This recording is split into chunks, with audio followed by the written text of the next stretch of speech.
جديد على قناتكم ترافل ويد لبنى. اليوم ان شاء الله اول تجربه ليا وتنتمنى تدعموني على القناه ديالي. هذا فضلا وليس امرا. نتمنى من الله اليوم تكون هذه الخريجه خفيفه ظريفه على قلوبكم وتستمتعوا معايا بالمناظر. تبارك الله، شوف الجو زوين تبارك الله ما شاء الله، والطبيعه خضراء. علاش لا ما نخرجوش من ضغط الخدمه ونخرجوا؟ بقاو معايا.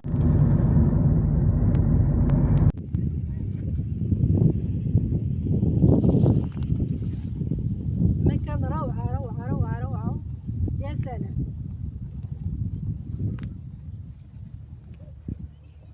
السلام عليكم. حنا كنتواجدوا بقريه بن عوده او دوار بن عوده اللي كيتواجد حاليا. كنتواجدوا حاليا في هذا المكان اللي كيتبعد على مدينه وزان ب 43 كيلومتر. الاتجاه ما بين سوق الاربع اتجاه وزان، كيف قلت لكم تيبعد على 43 كيلومتر. اتجاه ملي كنكونوا جايين كندخلوا على يدك اليسار.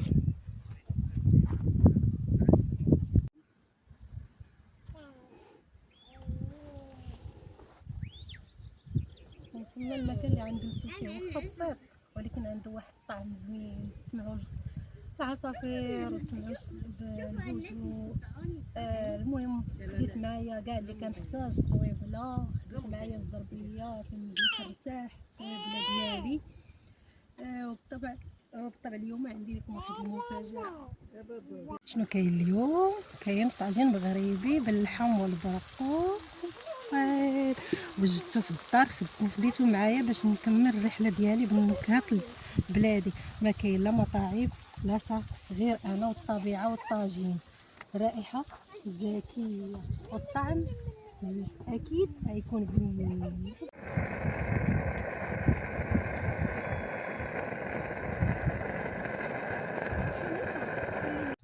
ما يمكنش ما نوثقوش مع كويزياناتي ودكه مغربيه. صافي صافي صافي صافي.